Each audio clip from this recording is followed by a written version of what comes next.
It was a moonless night when Jake, a long-haul trucker, found himself on Route 46, a narrow, winding stretch of highway notorious for its eerie reputation. Jake had taken the route hundreds of times, but something about that night felt off. The radio sputtered with static, the headlights barely cut through the thick, rolling fog, and even the distant chirp of crickets seemed muted. He told himself it was just his imagination, but his hands gripped the steering wheel tighter than usual. As he rounded a bend, his headlights illuminated a figure standing by the roadside, arm outstretched, thumb pointing skyward. Jake slowed the truck, debating whether to stop. Picking up strangers wasn't something he usually did, but there was something vulnerable about her. A young woman in a white dress, her hair tangled and damp, barefoot on the gravel shoulder. She couldn't have been more than 25. Against his better judgment, Jake pulled over. "Where are you headed?" he asked as she climbed into the cab. "Home," she said simply, her voice soft and melodic, though her gaze remained fixed on the road ahead. "Where's that?" "Just a little further. I'll tell you when to turn." Jake thought it odd that she didn't offer an address, but he shrugged it off. The girl was probably just shaken up. Maybe her car broke down or she had an argument with someone. As they drove, Jake tried to make small talk, but her answers were short, almost robotic. Then, things started getting weird. The temperature inside the cab plummeted. Jake turned up the heat, but it made no difference. The windows fogged over, even though it wasn't raining. Then there was the smell, a faint but distinct scent of wet earth and decaying leaves. Glancing at her out of the corner of his eye, Jake noticed something strange. Her dress, once pristine white, now appeared streaked with mud. Her bare feet left faint, wet prints on the floor mat. "Are you okay?" Jake asked, his voice tinged with unease. She didn't respond. Instead, she raised a hand and pointed. "Turn here."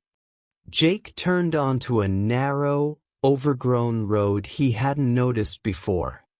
The trees on either side loomed like skeletal hands, their branches clawing at the sky. The fog seemed thicker now, almost alive, curling around the truck like tendrils. His nerves on edge, Jake decided to break the silence. "So, you live out here?" "Yes," she said. Then, after a pause, "I didn't make it home last time." Jake frowned. "What do you mean?" She turned to him then, her eyes wide and unblinking, her face pale as death. "I died here." The truck lurched as Jake slammed on the brakes. He turned to look at her, but the seat was empty. The passenger door was locked, yet she was gone. Jake's heart pounded as he scanned the road ahead, his headlights cutting through the fog. Then he saw her, standing in the middle of the road, illuminated by the beams, her white dress billowing in an unseen wind. She raised her hand again, pointing to the woods.